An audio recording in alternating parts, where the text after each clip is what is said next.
a sudden it went ahead. Here we go. Fine, so I want to remind you again, and I'll probably do this at the beginning of the next couple of sessions, that this came out in March of 1941. In March of 1941, Hitler is sending bombers to try to get the British to surrender. He already has most of the continent of Europe, and Mussolini has, and the fascists in Spain have the parts of Europe that the Germans haven't conquered yet. And so the last bastion of liberty was the British Isles. And in the early months of 1941, they're losing. They're having cities almost wiped off the map with nighttime bombing. Every time there's a full moon, the German bombers come and just destroy the city of Plymouth or the London, whole sections of London or Coventry and so forth. And thousands of people are dying. And the British retaliate by bombing German cities. And so then they do an even bigger raid on England as a way of retaliating against the destruction of a city in Germany. So the whole situation in 1941 is not good, and Hitler is actually winning. The only hope for England is that the United States will join the war, which it will not do until the end of 1941 after Pearl Harbor is bombed. It's supplying some aid to the Allies in England and Europe, but it can't join the war because there's not the political will to do so. So, and then the Japanese are destroying Southeast Asia and many areas of the Pacific, and they've already marched on China, so invaded China and Mongolia and so forth. So the world is on fire in 1941, and it does not look good. To say it's bleak would be an understatement. So this is the time he's writing this. The Guardian wrote 2 long letters that we now consider books. The first is The Advent of Divine Justice, and the second is this one, The Promised Day Has Come. World Order, as we know, is a series of long letters, but these are 2 book-length letters. It's the last time he will do that, is this The Promised Day Has Come. The next thing he will write is God Passes By, which is a general history of the faith. And then he'll just write general letters to the Baha'is of the world. But this is the last big work of the Guardian until he writes God Passes By, and he won't cover these subjects again after this. So it's really a glimpse into how we should see the world from his perspective. So tonight, I think that it's very important as we go through these next 2 sections to think deeply about what's happening in current affairs in the Middle East, particularly in Turkey and in Iran. So we're going to start with Iran. All right. So, Iman, can I also get you to read this first? Yes. Yes. Let us first consider the visitations that have marked the falling fortunes of Shia Islam. The inequities summarized in the beginning of these pages, and for which the Shia ecclesiastical order in Persia is to be held primarily answerable. Inequities in which, in the words of Baha'u'llah, had caused the apostle Muhammad to lament, and the chaste one, Fatima, to cry out, and all created things to groan, and the limbs of the holy ones to quake. Inequities which had riddled the breast of the Bab with bullets, and bowed down Baha'u'llah, and turned his hair white, and caused him to groan aloud in anguish, and made Muhammad to weep over him, and Jesus to beat himself upon the head, and the Bab to bewail his plight. Such inequities indeed could not and were not to remain unpunished. God, the fiercest of avengers, was lying in wait, pledged not to forgive any man's injustice. The scourge of his chastisement, swift, sudden, and terrible, was at long last let loose upon the perpetrators of these inequities. So the ecclesiastical order, which he's going to define in more detail, these are the clergy, the Shia Muslim clergy in Persia. What are your thoughts about this?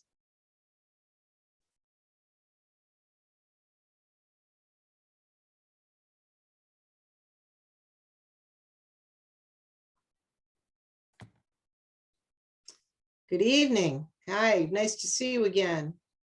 Well, what do you think is going to happen now? Iran is now going through its own George Floyd moment. It is.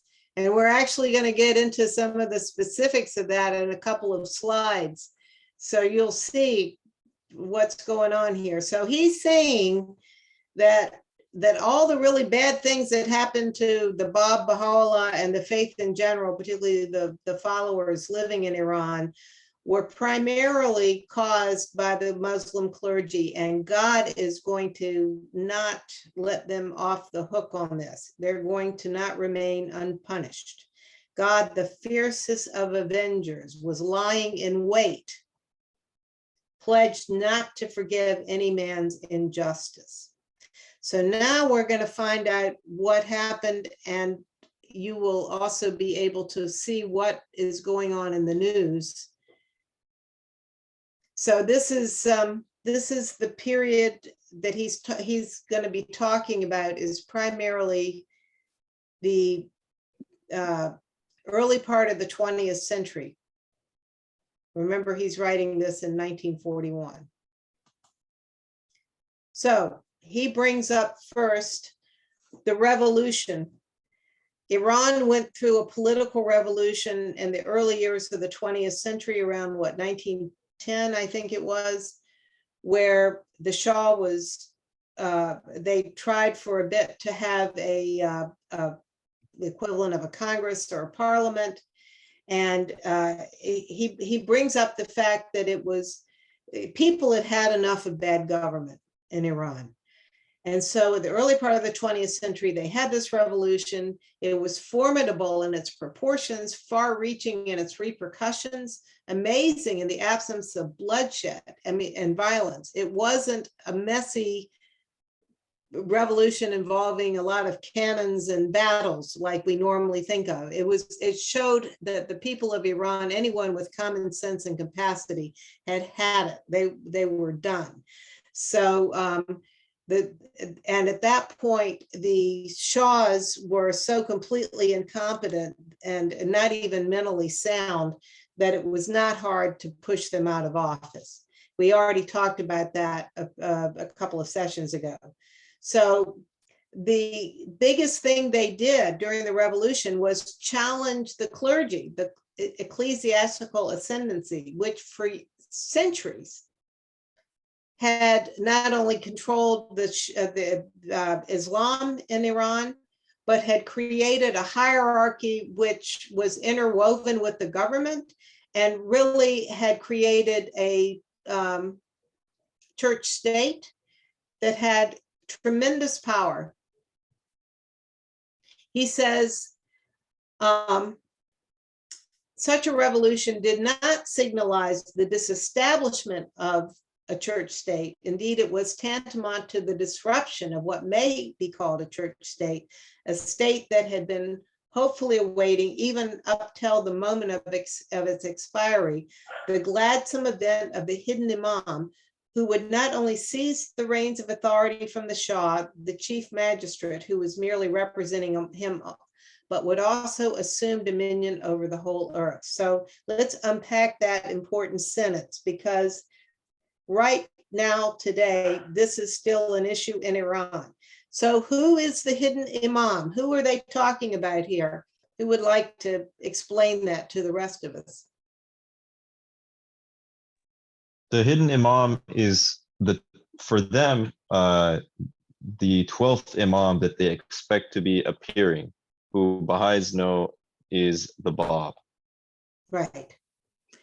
So there are people in Iran, a lot of people in Iran, who have believed for centuries that the Shah was a stand-in until, and the Muslim clergy, until the Bab appeared, until the hidden imam appeared, who was supposed to come from the town of Qum, right?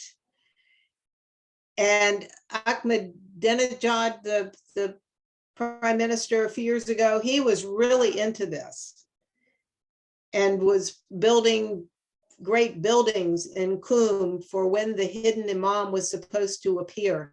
And he believed he himself was there to usher that in as prime minister of this theocracy of Iran.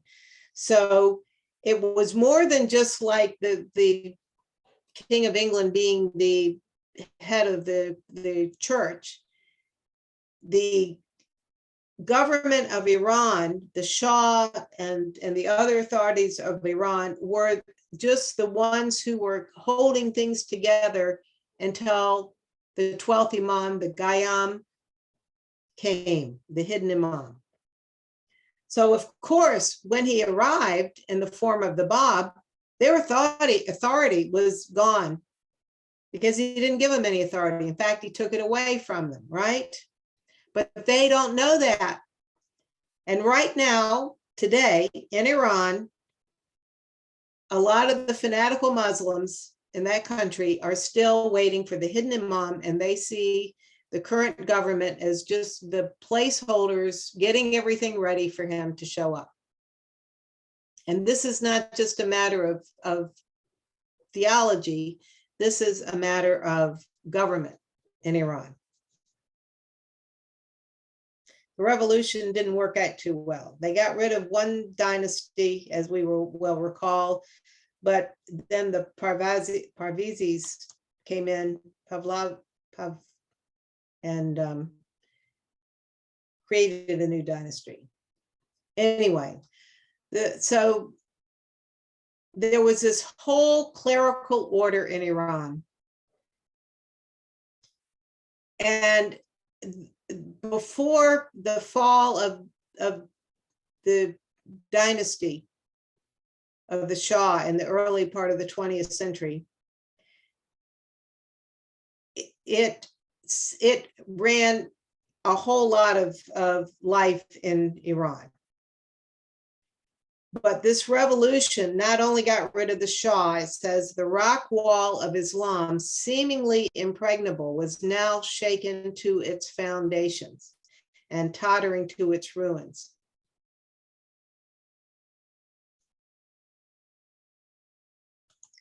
So the Guardian does us the favor of listing off all of the different members of this Shia Muslim hierarchy in Iran. You had the high priests, the doctors of the law, the priests, the jurists, the prayer leaders, the criers, the preachers, the judges, the custodians, the seminarians, the professors, pupils, intoners, soothsayers, narrators, spirit subduers. I'd sure like to know what the spirit subduers were. The rememberers, the almsgiver, the saints, the recluses, Sufis, dervishes. All of those people got pushed out with the revolution. At the same time, the Shah was pushed out in the early 20th century. So all of these people who had status in society had lost their status and in many cases their livelihoods after the revolution. And this was the state in 1941. All of those people were gone. Does anyone know what some of these were? The intoners, soothsayers are prophesizers, narrators, spirit subduers, rememberers. What any of those people were in the Muslim hierarchy? It would be interesting to find out, but I didn't take the time. You mean like name examples of actual people or? No, just what they Function. did. Do you know Oh. what any of them did? The spirit subduers, I presume these were exorcists, people who tried to get, using Islamic prayers and so forth, tried to exorcise demons out of people. Yeah, I think like when it says in the marriage tablet, I've not created spirits and men that they should worship me, right? The word for spirit in this case would be jinn, like from genie. Right, And it's kind of like, yeah, it's basically spirits. And I don't know how much of it needs to be devilish or not, but basically they have influence, but the role is that they have influence in the world, and it's best to try to be immune to them. right. So they had people who obviously had this role of spirit subduers, which I think would be exorcism. So interesting, Best job ever. absolutely, 100% success rate. Because you say so. right, Right. right. But you could be a rememberer. I suspect those were people who kept records anyway. The Mujtahids, who were some of the top clergy, they would be more like bishops in the Christian faith, were reduced in a number. And then he talks about how Baha'u'llah, the clergy were the ones who really had these amazing turbans to show their status, who decked their heads with green and white. So the Baha'u'llah talks about the people with the turbans being ruthlessly swept away, except for a handful. Who,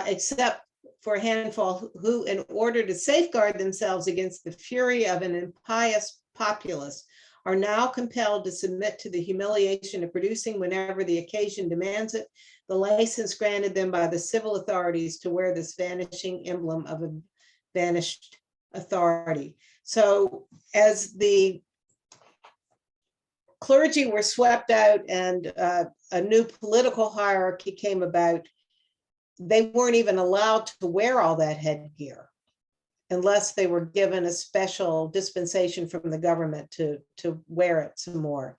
And the populace couldn't stand the clergy. After being oppressed by them for a long time, they couldn't stand them. Impious populace, the fury of an impious populace.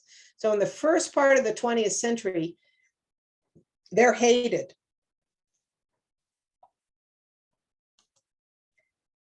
The rest of this turbaned class, I just love the Guardian referring to the clergy as the turbaned class, such as the Sayyids, mullahs, hajis, were forced not only to exchange their headdress for European hats, which they had condemned, but also to get rid of their flowing robes and start dressing like Europeans. A style of dress that they highly disapproved of, because they weren't allowed to even dress like they did. But of course, they have brought that all back. Their fashions are based on the Middle Ages these days. But for a while, they had to get rid of it.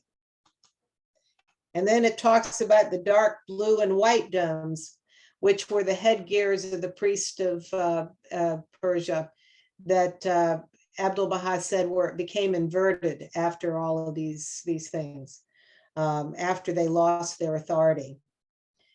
And they went on to, the Guardian goes on to mock them. He says, impotent and sullen, they are watching the operations of a process which, having reversed their policy and ruined their handiwork, is irresistibly moving toward a climax. So by 1941, the clergy had lost all of their power and status, and they're watching this process continue, and it's going to move toward a climax.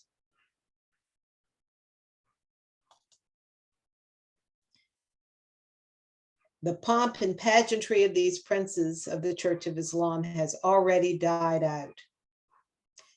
And then he gives examples. They no longer, their fatwas, nobody cares unless it's against Salman Rushdie, the author. The congregational prayers vanished.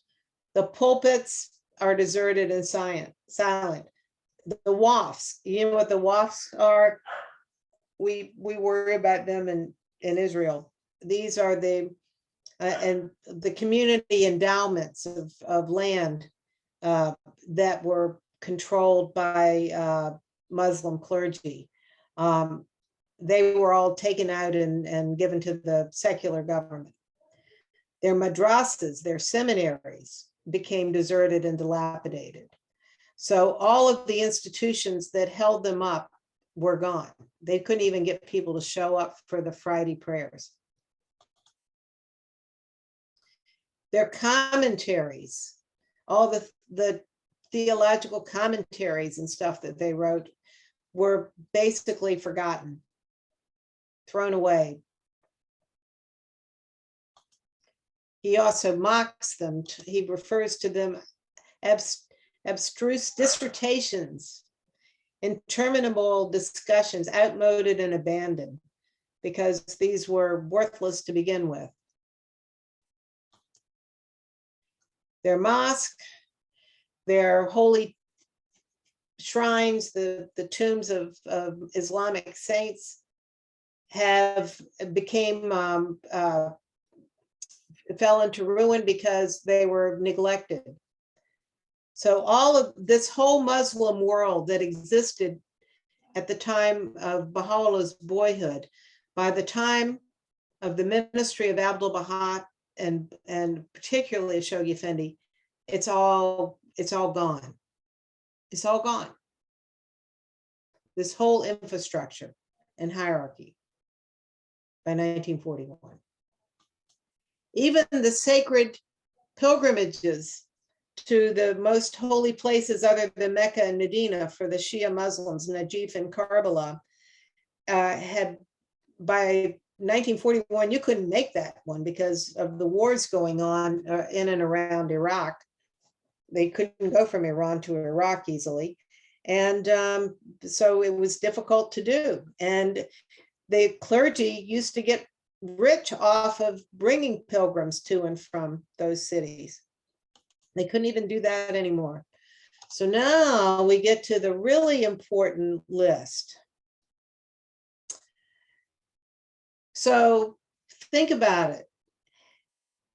That whole infrastructure and hierarchy was thrown away in the first part of the 20th century. But all of the people who were the losers didn't forget it. So between 1940, the early 1940s, and 1979, 40 years later, you've had this welling up, this stewing on the part of people who wanted to bring it back, reestablish all of those things. And in 1979, when they have the Iranian Revolution and Khomeini takes over, they had their chance to come back and bring all those things back, re-establish all that hierarchy, bring back the costumes and the flowing robes and the turbans, because they had missed it. For about 70 years, it had all been gone.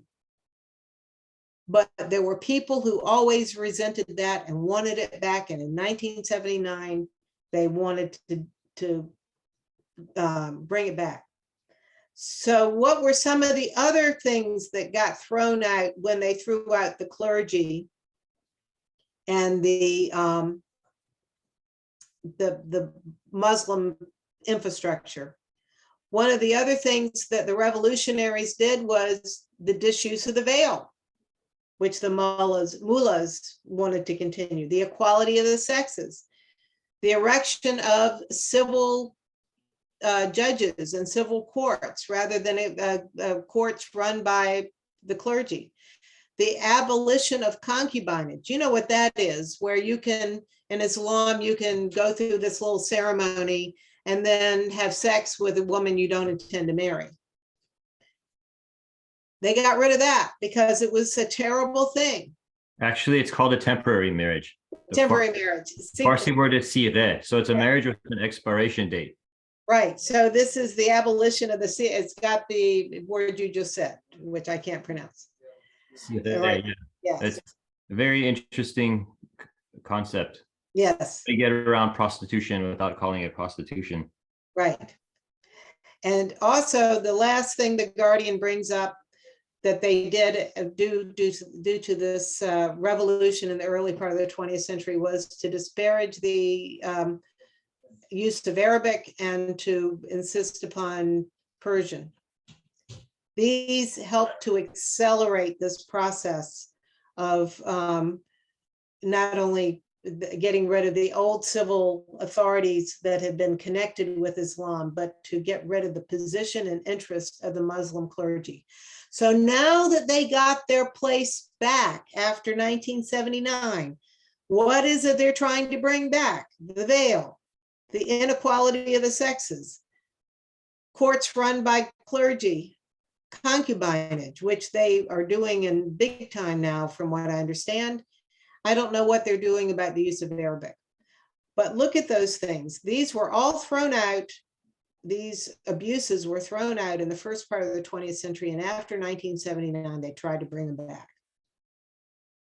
This is why when that martyr, this young woman, took her headscarf off, got arrested, and then beaten to death in custody, she's trying to help. She was part of the forces trying to work against this clerical hierarchy that we thought in 1941 the Guardian thought was gone, but it came back. Kathy, I have a question. Sure. Was there a major world event at that time that that led to the abolition of the clergy? You said in 1941? No, 41 is when the Guardian's writing this. Okay. This is So- the state. This is the state in 1941, but it was a process that started in the first part of the 20th century, but was particularly by the end of World War II. It was well underway with the new Shah, Muhammad Shah, I think. Muhammad Shah's, you know, they anyway, as a result of all the forces that were underway after World War I and then in World War II. So by that point, the clergy were pretty much no longer a big force, but they were lying in wait. People had not forgotten. I mean, there were still people alive in 1979 who were old, could remember when the clergy still had power. And it had been passed on that, oh, you know, when your grandfather had Mushtahid of Isfahan, here's what happened, you know, here's what he could do. And why don't we bring back those glory days? So in 1979, that's what they tried to do, was to bring back what they saw as the glory days of the Islamic power. So it's not a surprise that these first three things mentioned on this slide by Shoghi Effendi are part of the problem today in Iran.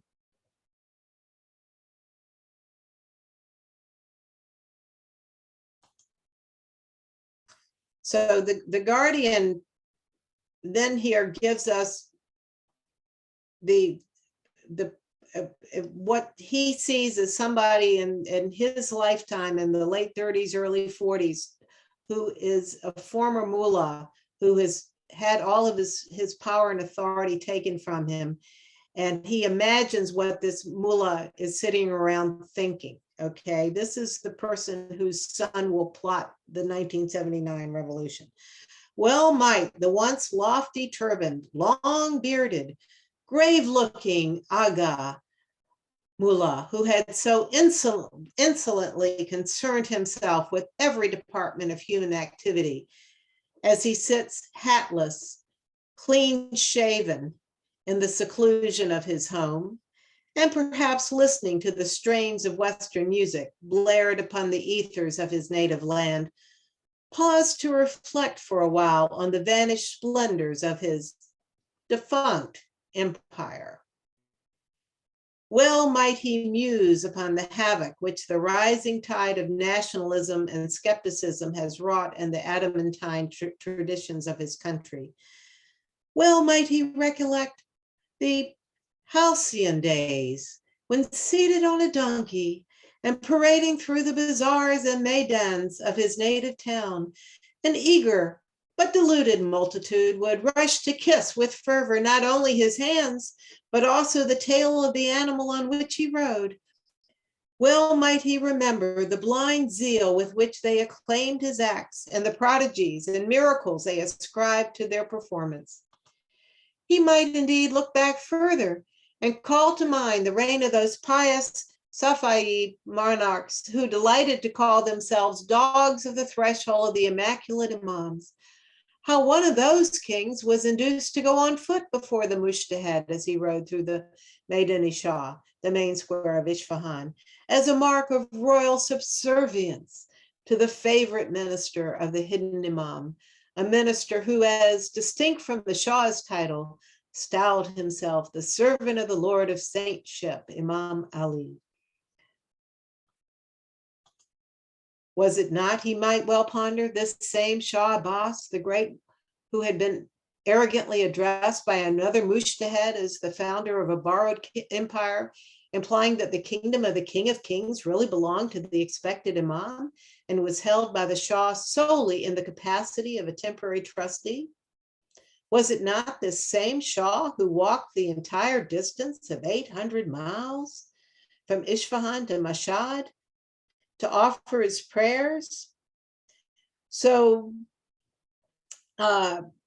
he's saying here in the early 1940s, there must be former clerics sitting around stewing over these lost grand moments when the clergy ran things. And he's being cheeky, the Guardian's being a little cheeky in all this and sort of making fun of these former clerics. Might not that same mullah ponder the torrents of blood which during the long years when he enjoyed impunity of conduct flowed at his behest? The flamboyant anathemas he pronounced, and the great army of orphans and widows, of the disinherited, the dishonored, the destitute, and the homeless, which on the day of reckoning were with one accord to cry out for vengeance and invoke the malediction of God upon him. So he's even looking, the Guardian is saying he's thinking wistfully and about all the people he persecuted, and while the Guardian says he's going to be crying out in the day of reckoning when all those people look for vengeance when he's before God. So that infamous crew had indeed merited the degradation in which it had sunk. It pursued and talked about how it had pursued for well nigh 100 years its fatal course, this Shia hierarchy, until at the appointed hour its death knell was sounded by those spiritual revolutionary forces so he's saying that these revolutionary forces that overturned the hierarchy in Iran were synchronized with the establishment of the Baha'i administrative order, which upset the equilibrium of the world and threw into confusion the ancient institutions of mankind. So, but what the Guardian doesn't tell us is this resurgence that would happen in 1979. But just as the previous clergy in Iran had to pay for their misdeeds, and particularly their persecution, their rejection of the Bab and Baha'u'llah, and their persecution of the faith, their grandsons are going to have to do the same. Because as he tells us that in the very beginning of this section, that God is a fierce avenger. So they tried it again, and they're going to pay the price. Any comments on this section? I was just thinking that historical events of spiritual significance seem to happen in pairs. Right.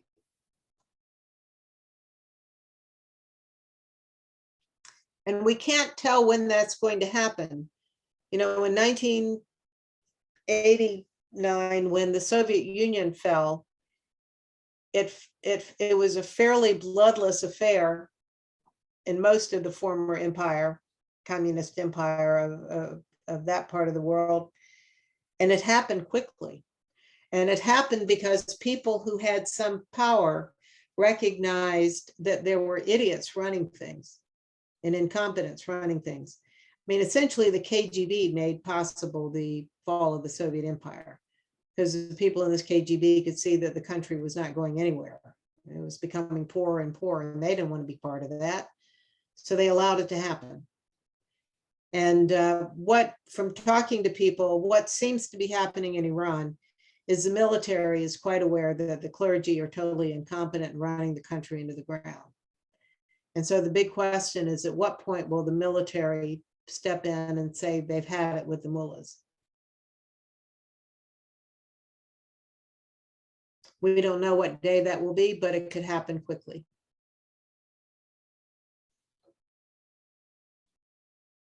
Well, I think for the Soviet Union's collapse, you got to pay the military, right? Right. And well, communism isn't really good for the economy. Right, exactly.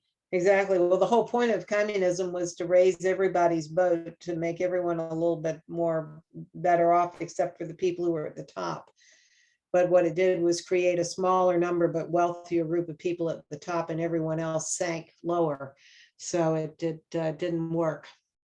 I'm not sure what would be required to bankrupt the Iranian military so that they don't care enough to do it, to uphold the current government anymore.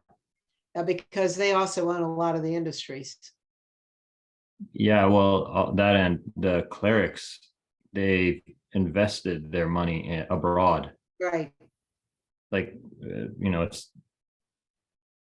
pretty substantial. And I mean, if they just get out someplace, unless there's a way to seize their bank accounts, which are probably many, and you can't find them all anyway. They've sold like islands that belong to Iran and borders and whatnot to like China and whatnot. So they're just eating away at everything. Right. As long as there's some flow of money into the country, and somebody's getting fed to put up with protests, it's going to continue, I think. Well, and they've now got a friend in China. China wants their oil. So, all right, so we'll see what happens. There will be more to come on of his comments on this, but let's move on to Turkey and the collapse of the caliphate. So he says that the same forces which caused the Muslims and hierarchy in Iran to collapse were also working against the Muslim caliphate. Now, I think most of you know this, but just to reiterate, the caliphate was founded immediately on the death of Muhammad by Omar. And the caliph was supposed to be a member of the same tribe as Muhammad, and even preferably a descendant of Muhammad. But we know that the imams who Muhammad himself designated to be his successors, beginning with Ali, were lineal descendants. So, but the caliphate was supposed to represent, when they had this immediate split in Iran, in Islam, the caliphate was supposed to be like the Pope for the Muslim world. And it was the caliph was supposed to be from the tribe of Muhammad. Well, over the centuries, that only happened for the first 300 or 400 years. And then the caliphates split into three separate caliphates, one in Spain, one in North Africa based out of Cairo, and then in the Levant and Middle East based out of Damascus. And they didn't get along. And so there wasn't any one voice speaking for Islam anymore. The unity was lost. And then over time, the Muslim states first in Spain and then in North Africa, many of those started disintegrating through conquest and political rivalries. And the Mongols did a lot of damage when Genghis Khan and his hordes sacked Baghdad. So that weakened the caliphate based out of Damascus. Didn't totally destroy it, but came close. But the caliphate was taken over by Turks. And so no longer was the caliph from the tribe of Muhammad. So then in 1453, Constantinople was finally conquered by the Turks. Apparently, this had been the goal of all Muslim rulers for 800 or 900 years because of a hadith that says that Constantinople, that one of the great achievements of Islam would be the taking of Constantinople. So in 1453, they finally did that and declared the former Byzantine Empire to be the Ottoman Empire, and it was ruled by a sultan. So the second or third of those sultans called the caliphate to Constantinople, and either the caliph said, okay, now I'll make you the caliph, dear sultan of the Ottoman Empire. Or the alternative story is that the caliph was executed by the sultan and the sultan just assumed the title. So you can decide which of those two stories is most likely. Anyway, so from that point on, the caliph or the caliphate was also the sultan, and it was no longer an Arab who held that, it was a Turk who held that title. So he says this, the Guardian, commenting on the fall of the caliphate, which happened in 1924, finally, this event of portentous significance. There had been 1,300 years of a caliphate. It ended in 1924. Has moreover been followed by a formal and definite separation of what was left of the Sunni faith in Turkey from the state, and by the complete secularization of the republic that had arisen on the ruins of the Ottoman theocratic empire. After World War I, the Turks had finally had enough of bad government. They had overthrown the Sultan, and in 1924, the last one was kicked out. There was a revolution, a civil war in Turkey, and the result was a Turkish parliament and Ataturk, Kemal Ataturk, becoming the head of Turkey. And they made it a secular republic, which meant that it was no longer an Islamic state. There was no caliph, head of the Sunni Muslims, and there was no sultan. This catastrophic fall stunned the Islamic world, according to Shoghi Effendi. And they avowed the unqualified and formal divorce between the spiritual and temporal powers, which distinguished the revolution in Turkey from that which occurred in Persia. He's now going to discuss. So Sunni Islam sustained at the hand of a dictator, that's Ataturk, even though Ataturk still claimed to be a Muslim, it sustained a blow more grievous than that which fell almost simultaneously upon its sister sect in Persia. So the Sunni Muslims, this political change was worse for the Sunni Muslims than the political change going on at the same time in Iran was to the Shia.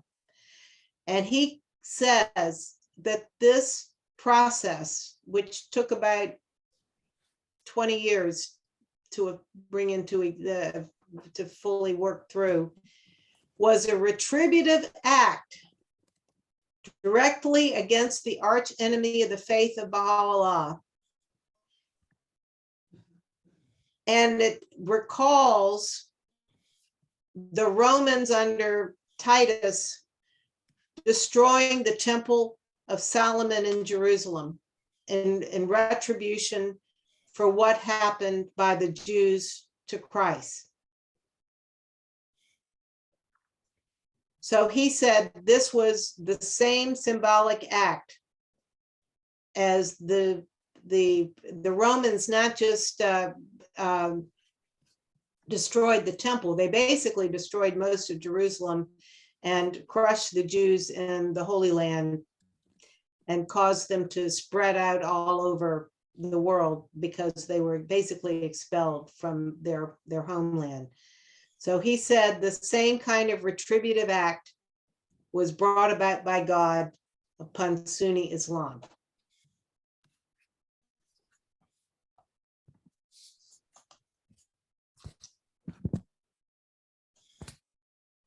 The Caliph exercised a spiritual sovereignty, which even the Shah of Persia didn't claim to possess, even though the Shah of Persia saw himself as the placeholder for the hidden imam. And the Caliph didn't just he wasn't just in charge of Sunni Islam in Istanbul and Anatolia. He had all the way through the Muslim countries, including Mecca and Medina, because that was all part of the Ottoman Empire, Egypt, and so forth. He was regarded as the protector of the holy cities of Mecca and Medina.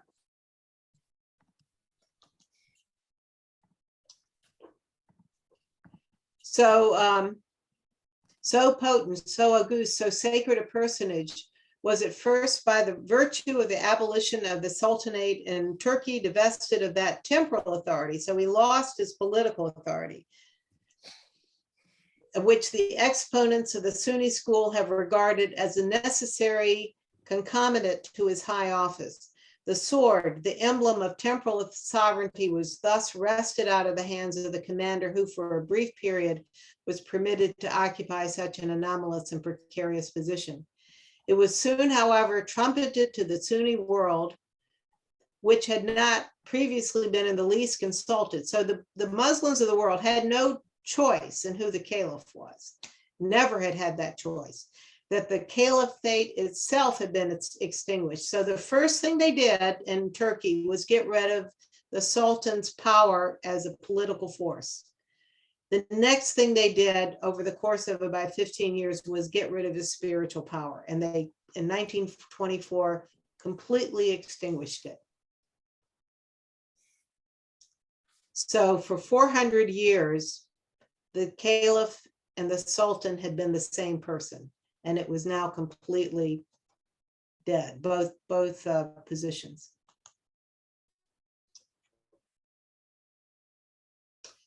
And this was also the time when the Turks who had been the strongest militant leaders in the Muslim world after the Arabs declined under the fall of the Mongols and so forth.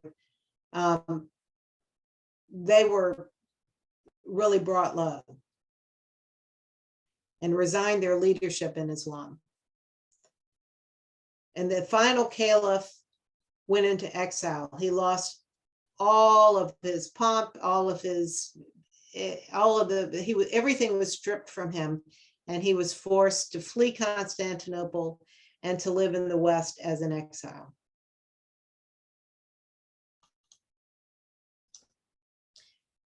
There have been attempts to recreate the caliphate.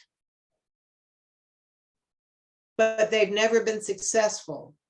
You will remember a couple of years ago, ISIS, that terrible group that arose in Iraq, like to behead people. The head of that group called himself the new caliph, tried to reestablish the caliphate. But except for a couple thousand followers of his, he was basically laughed at by the rest of the Sunni Muslims. They tried, after the caliphate was lost, they held the Guardian mentions a Congress in Egypt and so forth, but the Muslims couldn't agree on anybody or any means of reestablishing the caliphate. So they have no leader. They don't have a pope.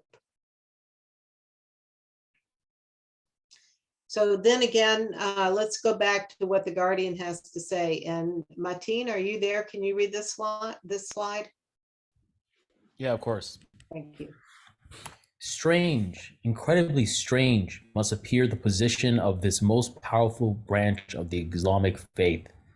With no outward and visible head to voice its sentiments and convictions, its unity irretrievably shattered, its radiance obscured, its law undermined, its institutions thrown into hopeless confusion. This institution that had challenged the inalienable, divinely appointed rights of the Imams of the faith of Muhammad had, after the revolution of 13 centuries, vanished like a smoke. An institution which had dealt such merciless blows to a faith whose herald was himself a descendant of the Imams, the lawful successors of the Apostle of God.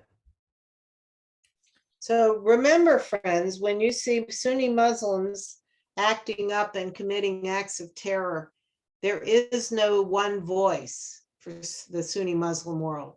There is no Pope. There is no Archbishop of Canterbury.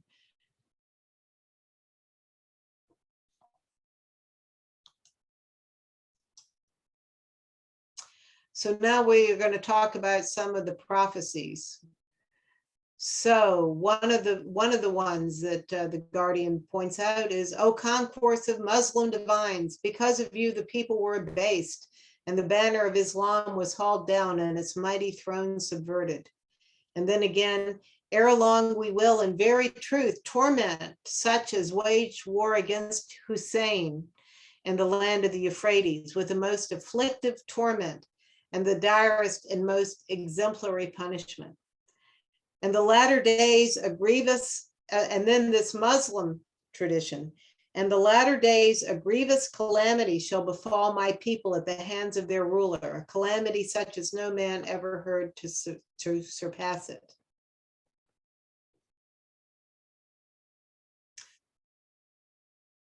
So it's not just the caliphate that's gone. Islam has lost the ability to enforce its Sharia, its Muslim laws, although we see attempts like in Iran to bring them back. And also this is starting to happen in some other Muslim countries. All of their Sunni institutions have been disendowed, so schools and lands and so forth. The having civil codes of law, not religious codes of law, the suppression of religious orders, the abrogation of ceremonies and traditions, which had been a big part of Islam. All of these things have been wiped away in many countries that are predominantly Sunni. And all of these different people, muftis, Sufis, sheikhs, so forth, are gone. All of those offices, dervishes, in a stroke that was even more definitive than what happened in Iran, because it happened with the force of law in Turkey. Kathy, I have a question. Mhm. I understand this, like, for example, United Arab Emirates, which is kind of like the Disneyland of Islam, right? Where Right. people drink and do whatever. But what about a place like Saudi Arabia? how is that system of government ruled? Because they do have like Sharia law and things of that nature. Well, this is one of the interesting things is that the Arab Revolt, which started during World War I with Lawrence of Arabia. If you haven't seen that movie, go back and watch it. But anyway, this brought King Faisal to the fore and his descendants, and sort of it changed the who could run things, because the family that was supposed to be running Mecca and Medina were basically kicked out with the help of the British and other Western powers at the end of World War I, and even more so by World War II. And when they set up the country of Jordan, the current king of Jordan, his great-grandfather was given Jordan as the Booby Prize. He was supposed to be the king of Mecca and Medina. So they had to give him something. So they gave him this patch of sand on the other side of the Jordan River with almost no natural resources, including oil, and created the state of Jordan just to get him out of Saudi Arabia. So the Saudis have a problem, as I understand it. They have one big section of the country that is Shia Muslim. And then they have a lot of Sunni Muslims. And the legitimacy, even though King Faisal and that dynasty, they are of the tribe of Muhammad and descendants, they had a legitimacy problem. So they sided with a fanatical, a very conservative group of Muslims, the Wahhabis.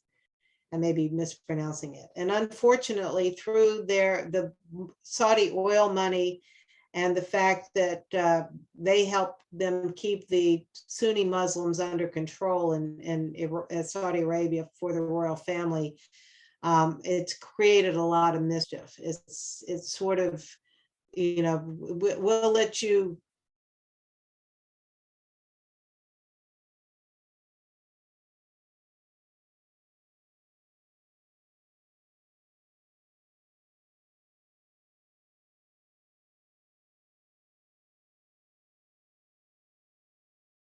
This is another example of going backwards. But if you look at the crown prince, who is now basically running Saudi Arabia, he's doing things like allowing women to drive, for example. And so he's clearly trying to move out from under their thumb. So we'll see. It'll be interesting to see what happens there. But there is no one person or caliph that is calling the shots that can tell that group or any other Muslim group to cool it.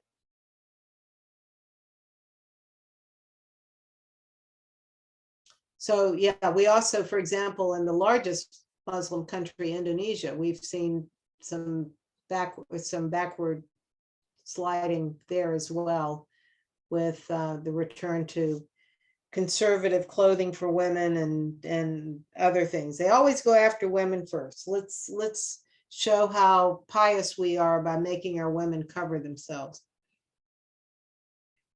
So this is Hagia Sophia, one of the most beautiful buildings in the world and one of the oldest Christian churches. It was for many hundreds of years the most important Christian church in the world. And when the Muslims took Constantinople in 1453, all of the elites of Istanbul were seeking sanctuary in Hagia Sophia, and the Turks came in and slaughtered every one of them, women and children included. And then they turned it into a mosque. So I've been to that. have you been there? Yeah, I went to Turkey this past summer, and Cool. long lines to get inside. And but it was incredible in there. It was beautiful. Yeah. Well, they're now trying to make it a mosque again, But anyway, it still has the Christian, a lot of the Christian decoration up as well as the Muslim. So the Guardian in his commentary comments that the mosque of the capital, the pride and glory of the Islamic world, became deserted after they lost the caliphate.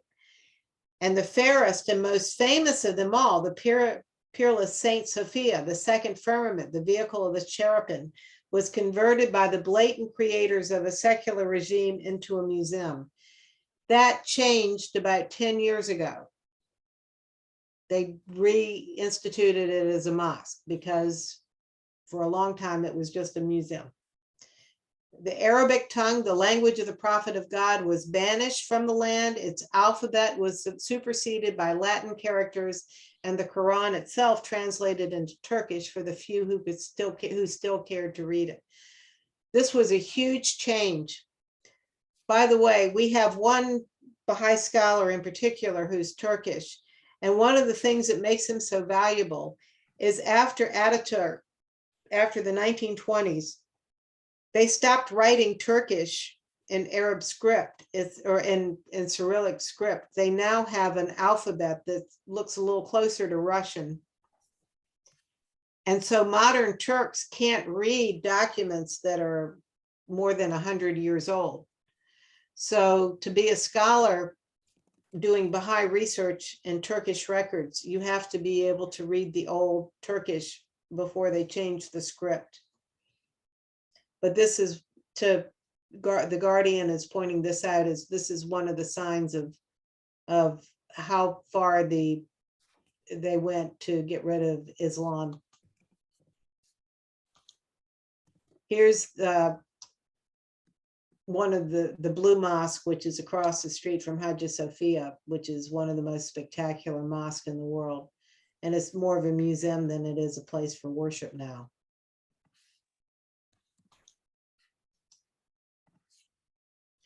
The Constitution of the New Turkey not only proclaimed formally the disestablishment and disendowment of Islam, but also heralded various measures that aimed at its further humiliation and weakening.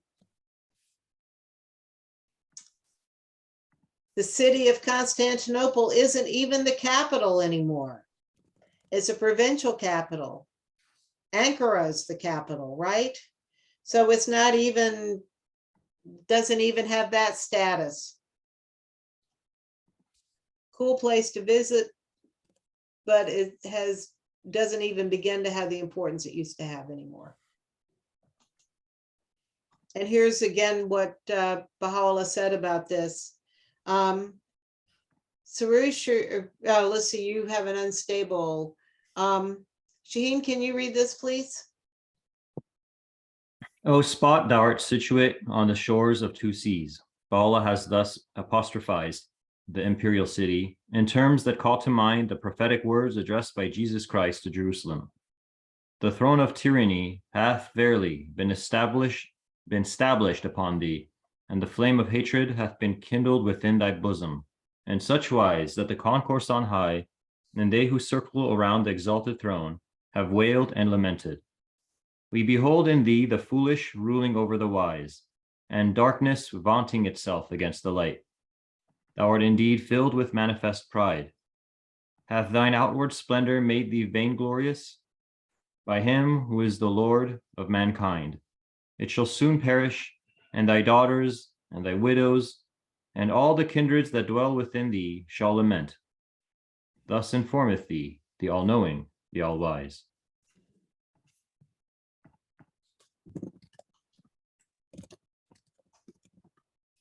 Kathy, before we move on, I actually have a question on that previous slide. Sure. What do you think it means, Baha'u'llah saying that the wait, well, who I was on?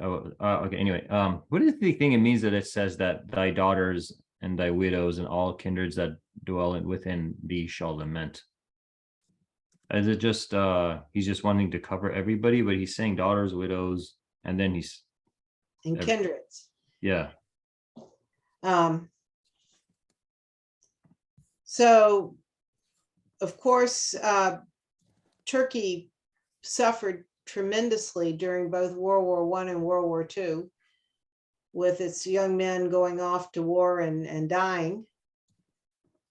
So he may be talking about that, all the kindreds of all the soldiers of Turkey who would be lost or maimed or whatever.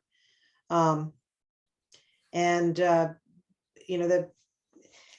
Turkey had a way of being on the losing side in both of those.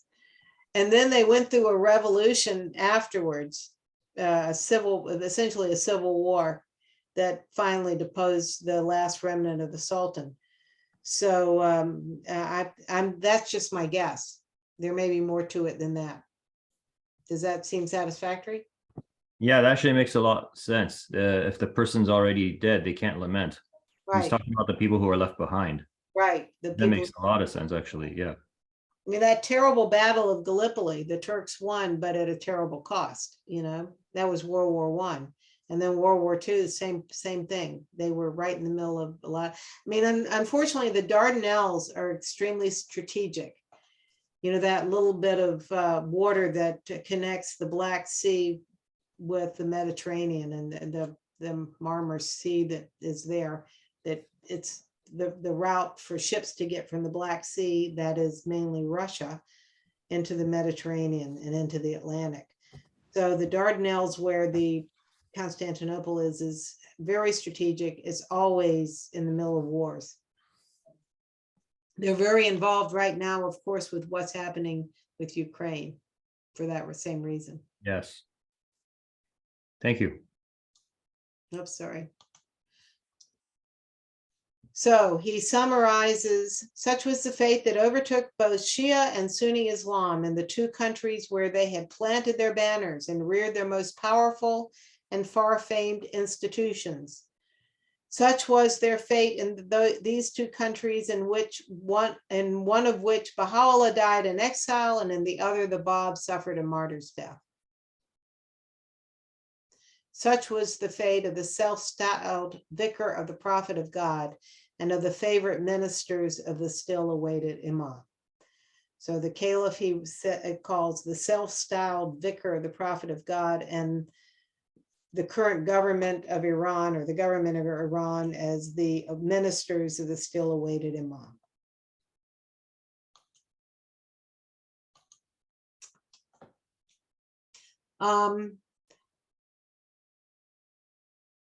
I've forgotten, M. Duta 16, what your first name is, dear. Could you read this? Manav. Okay, so the people of the Quran, Baha'u'llah testifies, have risen against us, tormented us with such a torment that the Holy Spirit lamented, and the thunder roared out, and the clouds wept over us. Muhammad, the apostle of God, bewaileth in the all highest paradise their acts. They shall be witnessed by my people, their own traditions condemn them, whereon there will have remained of Islam naught but a name, and of the Quran naught but a mere appearance. The doctors of that age shall be the most evil the world hath ever seen. Mischief hath proceeded from them, and on them it will recoil. Just think about this, what you just read and read. This is not a Baha'i tradition. This is an Islamic tradition. A day shall be witnessed by my people, meaning Muhammad's people, whereon there will have remained of Islam naught but a name, and of the Quran naught but a mere appearance. The doctors of that age shall be the most evil the world hath ever seen. That the doctors, meaning the clerics. Mischief hath proceeded from them, and on them it will recoil. I mean, what does that say? I mean, what does that say about what is happening right now today?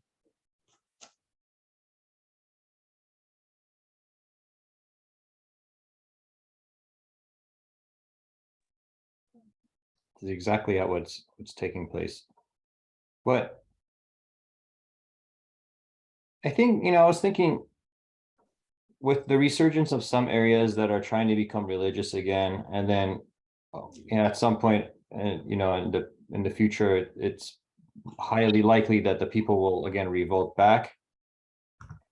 And it doesn't have to be Islam, but with religion in general, like if we have countries that see the decaying morality and then turn to outworn religion to try to reinstitute morality, that could be, and I could see that how, as Baha'u'llah says, that this is one of the great causes of war, right?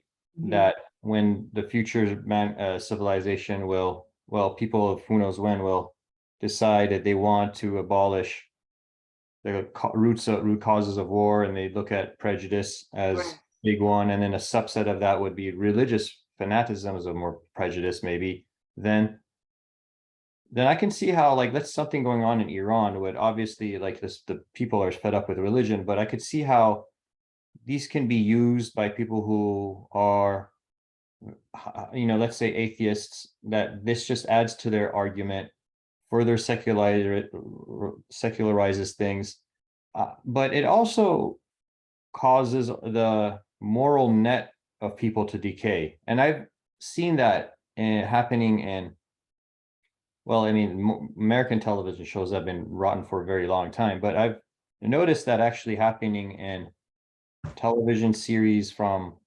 countries that, non-Christian countries, like actually like Turkey, for example, right? So where they're getting more and more similar to American ideals.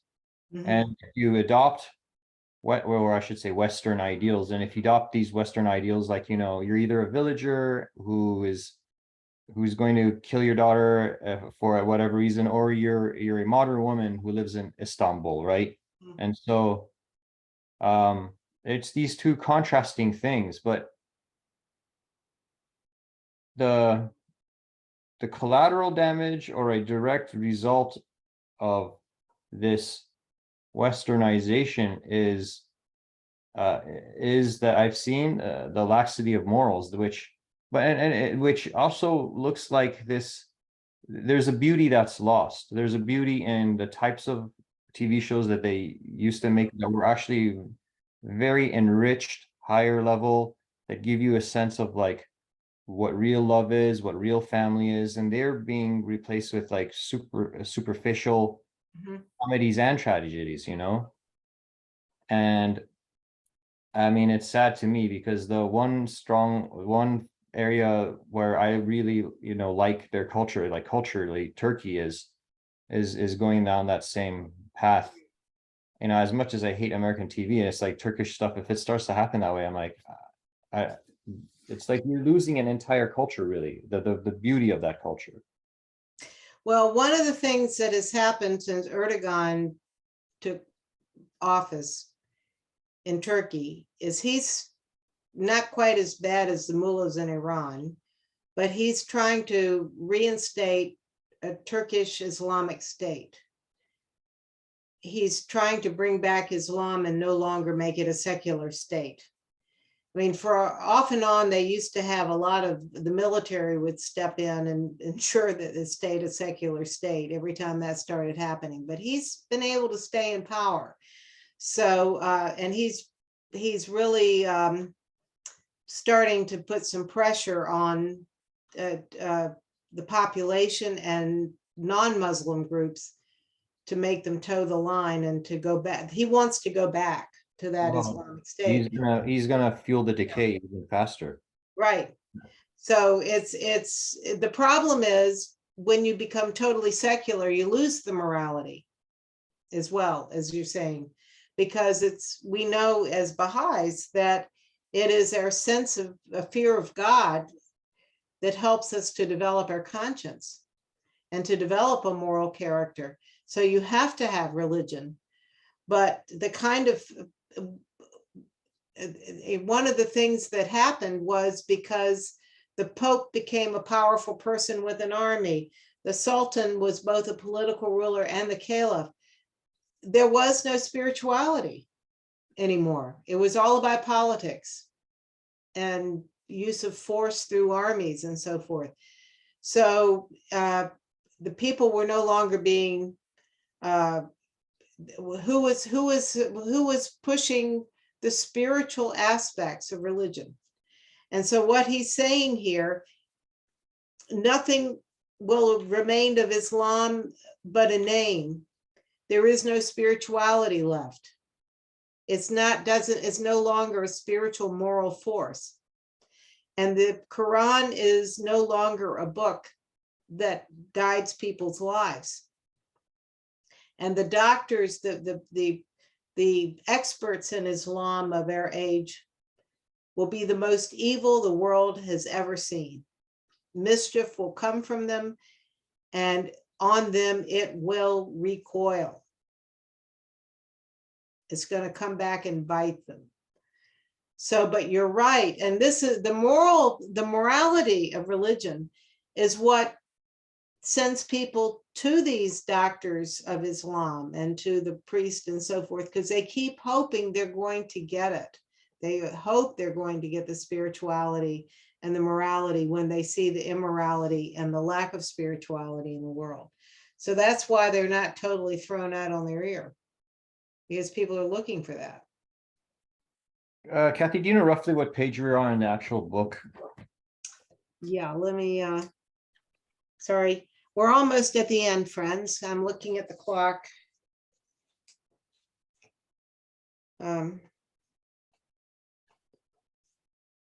Okay, this is page 98, 99. Yeah, I found it. Okay, cool. Yeah, and then we have 3 paragraphs in the next very short section, then we'll be done. So we're almost done on this one. So I realized because I actually like take pictures of a lot of your slides, and I'm sending it to people, the things that I think would kind of help them out.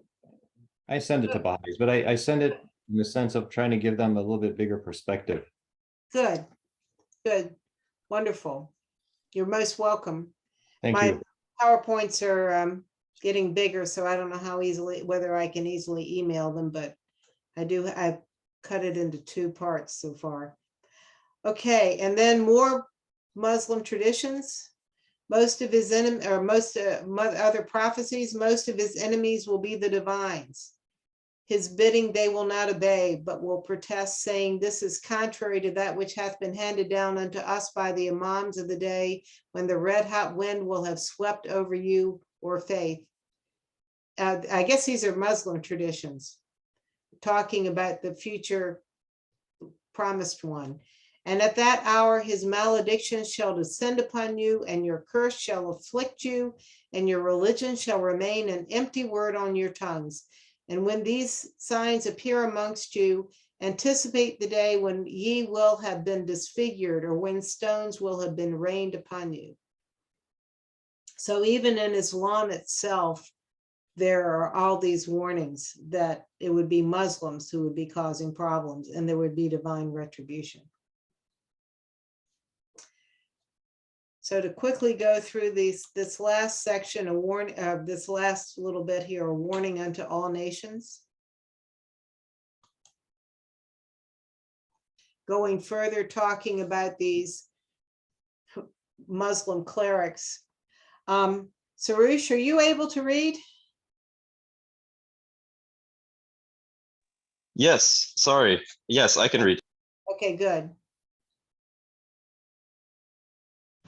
This horde of degraded priests, stigmatized by Baha'u'llah as doctors of doubt, as the abject manifestations of the Prince of Darkness, as wolves and pharaohs, as focal centers of hellish fire, as voracious beasts preying upon the carrion of the souls of men, and as testified by their own traditions, as both the sources and victims of mischief, have joined the various swarms of shahzadehs, of emirs, and princelings of fallen dynasties, a witness and a warning unto all nations of what must sooner or later befall those wielders of earthly dominion, be it royal or ecclesiastic, who might dare to challenge or persecute the appointed channels and embodiments of divine authority and power.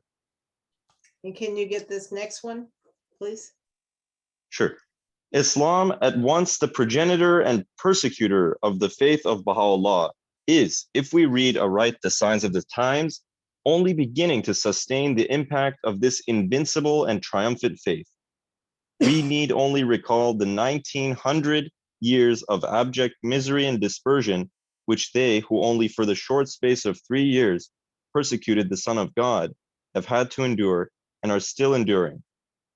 We may well ask ourselves with mingled feelings of dread and awe, how severe must be the tribulations of those who during no less than 50 years have at every moment tormented with a fresh torment him who is the Father, and who have in addition made his herald, himself a manifestation of God, to quaff in such tragic circumstances the cup of martyrdom. And so this is a really, I don't know whether the green is harder to read. I probably should have used a different font, but apologies. What's he saying in this amazing slide? Oh, you think the Jews were screwed for crucifying Christ? Wait till you see what's going to happen to the Muslims. Exactly, exactly. And again, 1941, the Holocaust is just revving up. You know, this is a very tough pill for a lot of Baha'is to swallow. I think the Baha'is don't really appreciate that God is this. God is wrathful. He was in the Old Testament. He's the same God as now, but his wrath is absolute. You know, when he wants to exercise absolute justice, you better watch out. The whole idea of, yeah, but these are people who are the children of those people or grandchildren, like, what is it? How do they deserve it or not? They don't really understand that the dynamic that at play is that whatever a parent does always affects the offspring, good and bad. That's just a law of nature. Mhm. Mother drinks alcohol, the baby comes out with fetal alcohol syndrome. It's not a direct punishment to the child. It's a direct consequence of disobedience to the law of nature. It's the same with spiritual principles. You kill the lawgiver, you unleash the evil that results from it. And that evil, being evil, is not a discriminatory thing that says, well, I'll spare you, but I'll hit the next person. It's out. The only thing you can do is protect yourself from that evil by understanding what's at play, right? Right.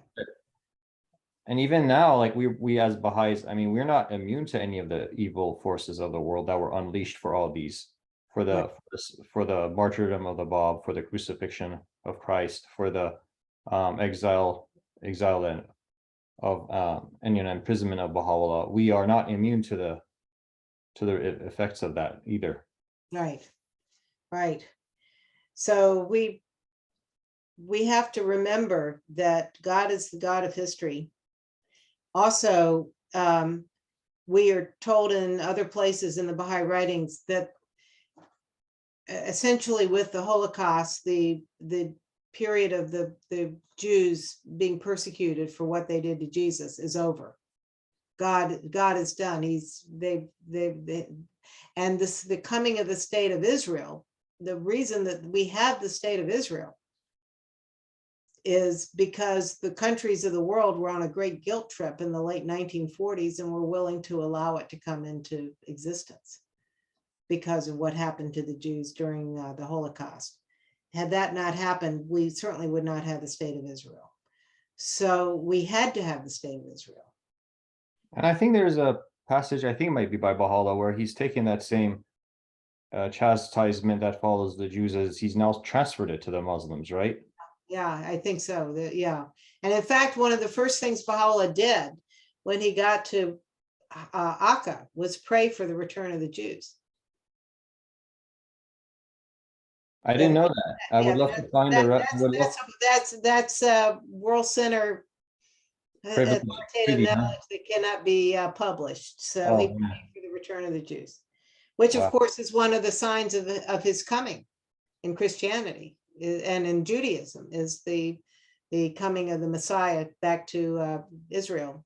So a lot of the more extreme Muslims will not accept the existence of the state of Israel, because you can't have the existence of the state of Israel the coming of the Messiah. So anyway, I see people are either needing to leave or whatever, but. I think they're saying hello because they just turned on their video. Did you- or did I you have a to, comment? Kathy, I have to head out, but thank you so much. You're welcome. We're done. We're finished. Oh, for nice. Next week, we're gonna do Christianity, what he has to say about the fall of Christianity. And then we will have one last session after that where we look at his basic message to us and how we have to see the world going forward. So I think the last session will probably be the most important one. But so Do we let want to me- keep? Do we want to keep it on Mondays, or keep it on Sundays? What is the- well, let me tell you what's happening in my life. I have yesterday, my 103-year-old grandmother died, Whoa. step grandmother. So we're still waiting to find out when that funeral is going to be in Richmond, Virginia. And also I'm supposed to take my sister-in-law, who is staying with us, to recover from an automobile accident. I have to drive her up to North Carolina this coming next weekend so she can be there when movers close out her house up there. So I might be back here on Sunday night. It may be fine to do that, or I may have to, we don't know what the schedule. And then we have this fun thing happening called Hurricane Ian. And we don't know how that's going to affect the latter part of the week, both here in Florida and in North Carolina, because it's not only supposed to hit here, it's supposed to hit where they're supposed to be packing up a moving van on Saturday. So let me let you know as this week evolves. Sunday night works for me, and I know it's better for a few other